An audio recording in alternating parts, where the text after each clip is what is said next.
J'ai vu tant de choses que vous, humains, ne pourriez pas croire.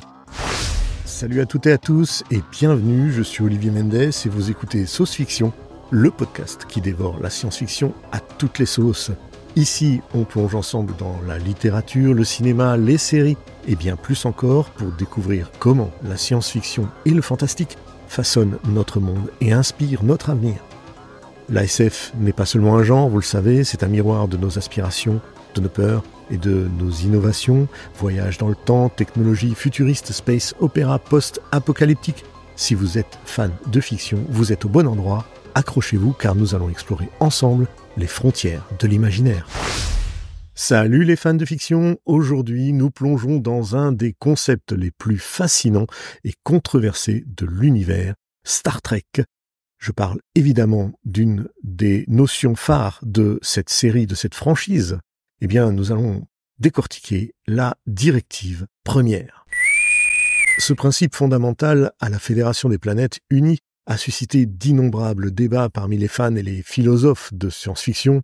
Du coup, moi aussi, j'ai eu envie d'ajouter un peu d'huile sur le feu d'un sujet qui parfois divise les opinions. Préparez-vous alors pour une exploration de ses implications éthiques, de ses dilemmes et de ses conséquences à travers les différentes séries et films Star Trek. Accrochez-vous, c'est parti.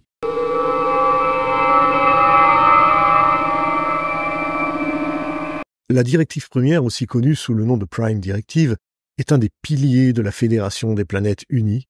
Son principe est simple, elle interdit strictement toute ingérence dans le développement naturel des civilisations extraterrestres, en particulier celles qui n'ont pas encore atteint le stade du voyage spatial. Ce principe a été conçu pour préserver l'autonomie culturelle et l'évolution naturelle de ces civilisations, afin qu'elles puissent grandir aussi bien technologiquement qu'intellectuellement, ce qui est aussi un gage d'une plus grande tolérance et ouverture d'esprit, enfin, d'après la Fédération. Peut-on seulement y croire? Parce que lorsque l'on voit certaines espèces extraterrestres, très évoluées, intégrer la Fédération et rester fondamentalement de nature belliqueuse, on peut en douter tout de même. Et je voulais vous dire, juste avant de continuer, que si la directive première est souvent invoquée dans les films et les séries Star Trek, on sait quand même plus rarement qu'elles sont au nombre de 24, ces directives, dont une fut abrogée, et qu'une 25e existe mais reste secrète, son accès étant uniquement réservé aux plus hauts gradés. Bon, on peut tout de même se dire que l'idée d'instaurer la directive première est une bonne idée à la base, même une idée pieuse qui laisse son libre arbitre à toute civilisation qui cherche à évoluer d'une façon sereine et, on va dire, contrôlée à travers le temps. D'ailleurs, cette directive, elle est apparue pour la première fois dans Star Trek, la série originale, dans l'épisode 22, Le Retour des Archons, et a été développée et explorée plus en profondeur dans Star Trek New Generation, mais aussi dans Deep Space Nine, avec le fabuleux Benjamin Sisko comme capitaine et son goût très particulier pour la cuisine créole, j'adore. À sa décharge, il faut se rappeler qu'il est quand même presque français, vu qu'il est né à la Nouvelle-Orléans et a vécu dans le quartier français. C'est d'ailleurs intéressant, ce parallèle, de voir que lui et Picard partagent cette fameuse origine française. This is Jean-Luc Picard, captain of the Enterprise. Klaxon, Ries, Blaj Blanar, Karnik. Bref, c'est une autre histoire que je pourrais développer dans un autre épisode de mon podcast sur les capitaines de Starfleet. Revenons à notre sujet concernant la directive première. Les séries comme Voyager, avec Kate Mulgrew dans le rôle du capitaine Catherine Janeway, et Enterprise avec l'excellent Scott Bakula qui incarne Jonathan Archer, ont aussi fait leur part dans l'exploitation de ce concept de la directive première.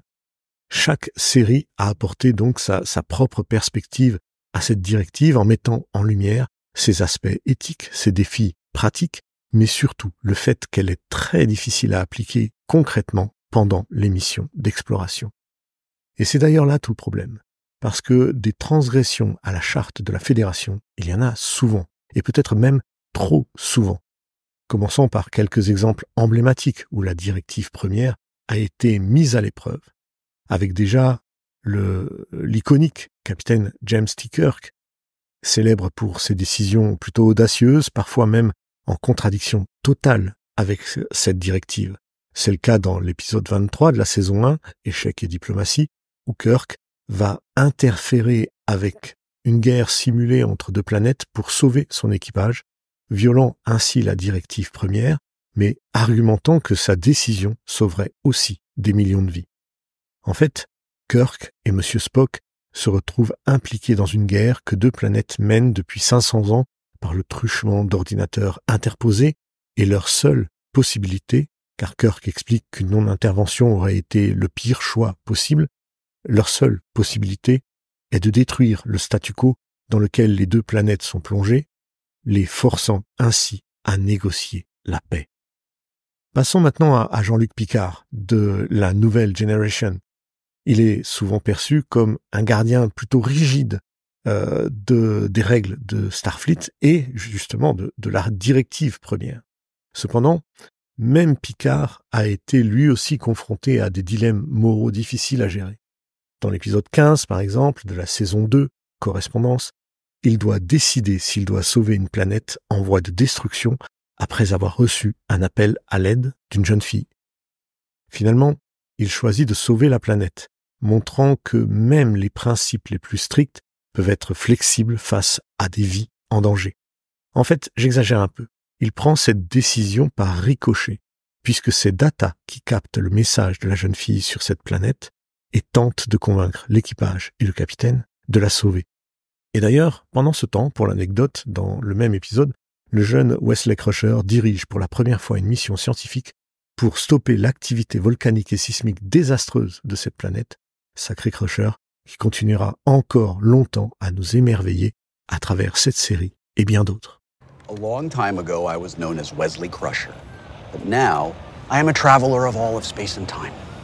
Passons maintenant à Star Trek Voyager, où la capitaine Catherine Janeway est aussi confrontée à un dilemme similaire dans l'épisode qui s'intitule « Directive première », justement, où elle doit choisir entre utiliser une technologie alien pour que l'équipage rentre rapidement chez lui, ou bien respecter totalement la directive première et ne pas utiliser cette technologie alien. Janeway choisit de suivre les ordres strictement et d'appliquer la directive première en ne cherchant pas à utiliser des technologies qui ne lui appartiennent pas, malgré la tentation immense de rentrer rapidement sur Terre. Néanmoins, entre-temps, Seska, ingénieur et aussi accessoirement espion à bord du Voyageur, connecte cette technologie alien à un port de la console de l'USS Voyager afin de l'examiner. Un dysfonctionnement va très vite apparaître et, étant incapable de désengager cette technologie de la console, Torres détruit l'appareil avec son phaser. De cette manière, l'honneur est sauf, plus de dilemme pour le capitaine. On voit bien à travers ces exemples que la directive première pose des questions profondes sur l'éthique et la morale. L'intervention ou la non-intervention, c'est le cœur même de la question qui se pose dans la série, dans la franchise. Est-il, par exemple, moral de laisser une civilisation s'autodétruire pour respecter une règle dictée dans le confort d'un monde en paix? Ou alors, est-ce que c'est un acte de barbarie déguisé? Là, je repense à l'épisode 13 de la saison 1, l'évolution de l'espèce de Star Trek Enterprise. Dans cette histoire, le capitaine Jonathan Archer doit décider s'il doit fournir un remède à une civilisation mourante, ce qui changerait radicalement leur évolution naturelle. Phlox, le médecin de bord, a pourtant trouvé un remède, mais ne croit pas qu'il serait éthique de l'administrer du point de vue de la directive première. Et pourtant, Archer va considérer qu'elle ne peut s'appliquer dans ce cas et fournit aux Valakiens des médicaments qui diminueront les symptômes de leur maladie. Il faut voir ici que la fin de l'épisode a été modifiée parce qu'elle était déjà sujette à polémique au sein même de la production de la série. Il y a donc eu un débat sur la directive première dans notre réalité afin de savoir si un épisode se devait de terminer d'une manière ou d'une autre. Moi, je trouve ça plutôt drôle parce que une problématique issue de l'imagination de créateurs d'une série télé est venue finalement perturber les équipes de production dans notre réalité. En tout cas, Dans la version censurée, Archer devait suivre l'avis de Phlox et décider de ne pas intervenir, respectant la directive première, mais soulevant des questions sur la nature humaine, notre naturelle compassion et surtout sur la responsabilité d'une non-action. Bon, je vous parle de Star Trek parce que c'est là que la directive première est née, mais il faut tout de même se rendre compte que cette directive n'est pas propre à Star Trek. Tous ces dilemmes éthiques sont au cœur de nombreuses autres œuvres de science-fiction et nous rappellent également nos débats bien plus réels, ceux-là sur nos interventions humanitaires, par exemple, mais aussi sur notre impact culturel sur d'autres civilisations. La directive première va donc être en permanence le reflet de nos propres préoccupations sur des idées plus anciennes, comme le colonialisme et l'impact des sociétés plus avancées sur celles moins développées. L'une des questions centrales de la directive première est son impact sur les cultures et les civilisations extraterrestres, on l'a bien compris.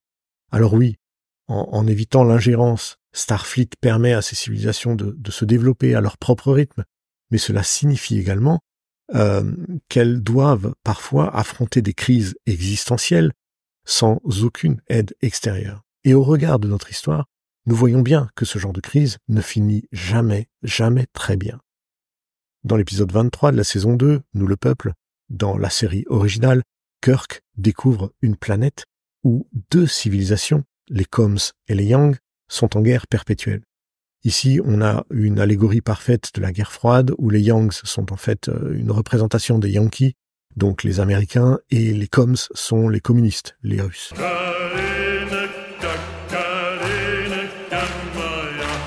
Malgré les horribles conséquences de ce conflit, Kirk s'oblige à respecter la directive première et n'intervient pas directement.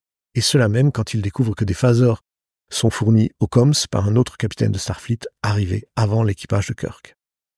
Ce dilemme va donc mettre en lumière les tensions entre la probité de Starfleet et les conséquences réelles d'une ingérence.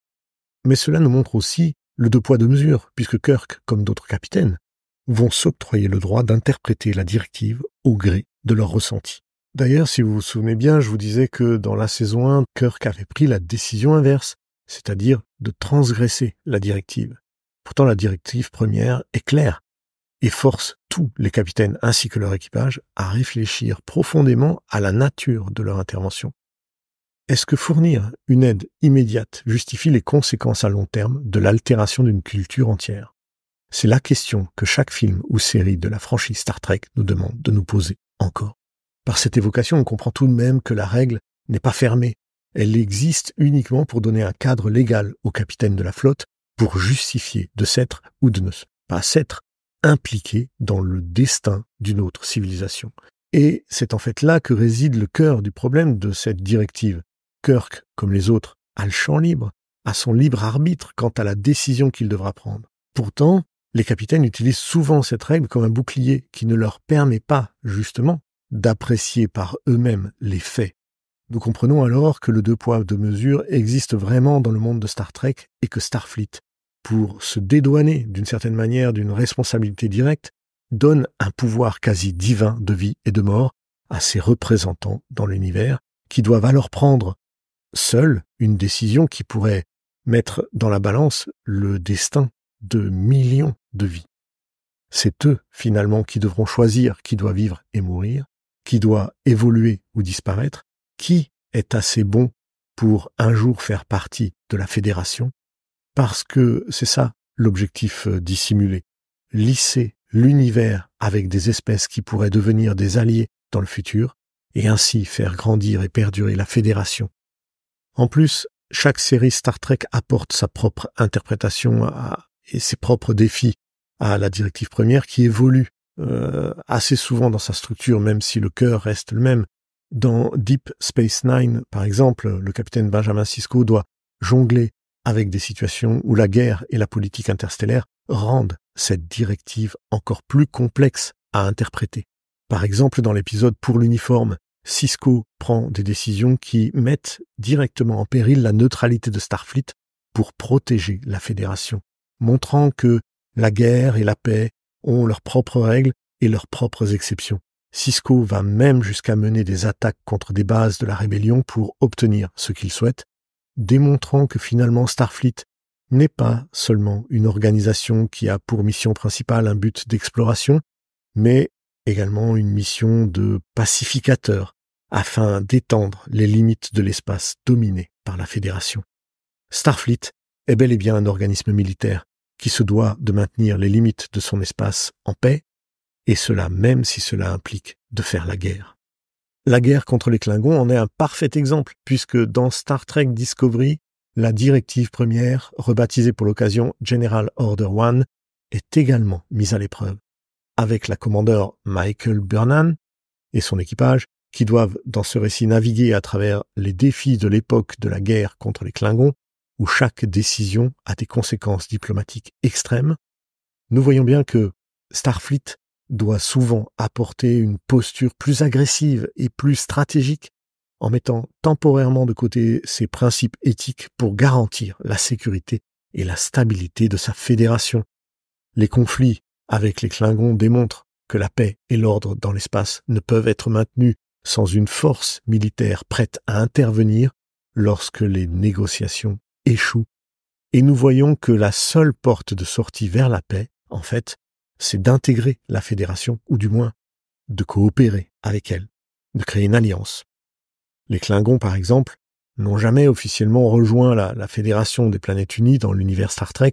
Pourtant, la relation entre les Klingons et la Fédération a beaucoup évolué de manière même significative au fil du temps, passant de l'hostilité ouverte à une alliance fragile et parfois à une coopération respectueuse, ce qui démontre que sans une alliance avec la Fédération, pas de paix possible. Cette directive première dans Star Trek n'a vraiment pas fini de faire couler de l'encre, même si maintenant l'encre est plutôt électronique dans la plupart des cas. Ce concept de directive n'est pourtant pas unique dans la science-fiction, et il trouve des échos dans plusieurs œuvres littéraires et même cinématographiques, chacune apportant sa propre perspective sur l'intervention et la non-ingérence dans des civilisations inférieures à celles qui les observent. C'est le cas dans Les Dépossédés de Ursula K. Le Guin, qui explore des thèmes similaires à travers l'histoire de deux planètes, Uras et sa lune Anarès, ou peut-être que c'est l'inverse, en fait je sais plus, j'ai un doute. En tout cas, l'histoire de ces deux planètes, Anarès est une société anarchiste, tandis que Uras est une société plutôt capitaliste et hiérarchique. La tension entre les deux planètes va refléter les préoccupations sur l'intervention et l'autodétermination à travers les yeux de son personnage principal, Shevek, un physicien anaresti qui cherche à développer une théorie temporelle générale et qui doit naviguer entre ces deux mondes, soulevant ainsi des questions sur la nature de l'aide que l'on peut apporter par nos actes d'ingérence non sollicités. La guerre éternelle de Joe Haldeman aborde également les thèmes de l'ingérence et de l'évolution culturelle. Dans ce roman, les soldats humains sont engagés dans une guerre interstellaire contre une espèce alien. La nature prolongée de la guerre et les effets du voyage spatial sur les soldats soulèvent alors des questions sur les conséquences à long terme de l'ingérence humaine dans d'autres cultures et la manière dont ces interactions façonnent les deux côtés du conflit. Dan Simmons nous propose aussi sa vision d'une directive première dans Les Cantos d'Hyperion. Son récit explore les conséquences de la colonisation interstellaire et de l'intervention technologique sur des civilisations moins avancées, la présence des intelligences artificielles et leur rôle dans l'évolution des sociétés humaines va être assez prédominante, mais va aussi impacter des sociétés aliens, mettant en lumière les dilemmes éthiques de l'intervention et des responsabilités des civilisations beaucoup plus avancées sur d'autres. Mais on peut aussi essayer de dépasser le domaine de la science-fiction et de rechercher des parallèles avec cette directive première dans nos débats réels sur les politiques que nous appliquons nous-mêmes sur la non-ingérence et sur les interventions humanitaires dans notre monde. L'ONU, par exemple, mais aussi d'autres organisations internationales, est souvent confrontée à ce genre de dilemme lorsqu'il s'agit d'intervenir dans des conflits ou des crises humanitaires à travers la planète. Vous savez bien que le concept de souveraineté est un droit crucial dans le droit international, tout comme la directive première l'est pour Starfleet vis-à-vis des autres civilisations. L'idée ici est que chaque nation ou civilisation a le droit de se gouverner seule et sans ingérence extérieure non sollicitée. Cependant, lorsqu'une crise humanitaire survient, la question de l'intervention devient alors beaucoup plus complexe. Doit-on intervenir, et cela même si une nation souveraine ne le souhaite absolument pas? Des crises humanitaires, il y en a beaucoup et souvent, et cette question va forcément se poser encore une fois un jour ou l'autre.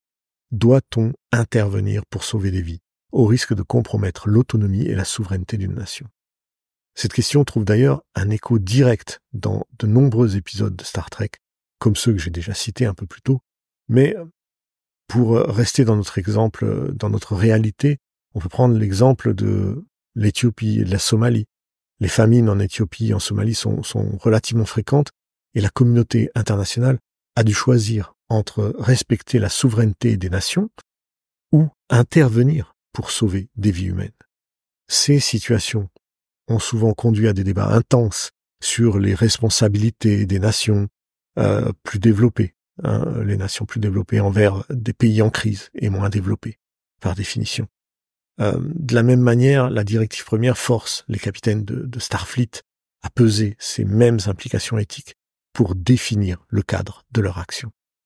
Un autre exemple pertinent est l'intervention en ex-Yougoslavie dans les années 90. L'ONU et l'OTAN ont décidé d'intervenir pour arrêter les atrocités, les génocides, et cela malgré les objections du gouvernement en place. Cette décision d'ingérence a bien évidemment eu des conséquences et a changé même la cartographie de l'Europe, a divisé des peuples, mais surtout, ne l'oublions pas, elle a permis de sauver des vies. Aurait-il fallu ne rien faire et regarder de loin? La question, franchement, ne se pose pas, à mon avis. Mais elle mérite que l'on prenne tout de même du recul pour comprendre ce qui était vraiment en jeu à ce moment-là. Bref, des théories morales comme l'utilitarisme qui soutiennent que la meilleure action est celle qui maximise le bien-être général, ou le déontologisme qui affirme que certaines actions sont moralement obligatoires indépendamment de leurs conséquences, peuvent être appliquées à l'analyse de la directive première. Picard illustre bien ce paradigme dans son approche déontologique. Il fait mine de suivre strictement les règles de Starfleet, mais manœuvre pourtant pour que d'autres les transgressent à sa place quand ça l'arrange.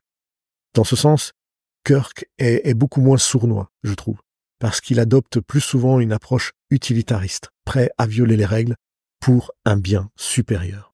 D'ailleurs, les débats autour de la directive première trouvent évidemment des parallèles dans nos discussions modernes sur la responsabilité de protéger. Nous avons, nous, la fameuse directive R2P sur les droits des nations souveraines qui a été établie par l'ONU. R2P, adoptée par l'ONU, stipule que la communauté internationale a la responsabilité d'intervenir pour protéger les populations contre les génocides, les crimes de guerre, le nettoyage ethnique et les crimes contre l'humanité. Pourtant, ce principe entre directement en conflit avec le respect d'un État souverain. On peut voir que ce dilemme n'est pas uniquement présent dans Star Trek, mais aussi chez nous, puisque l'ONU a choisi, dans ce cas précis, de prendre un chemin totalement inverse de la directive première de Star Trek.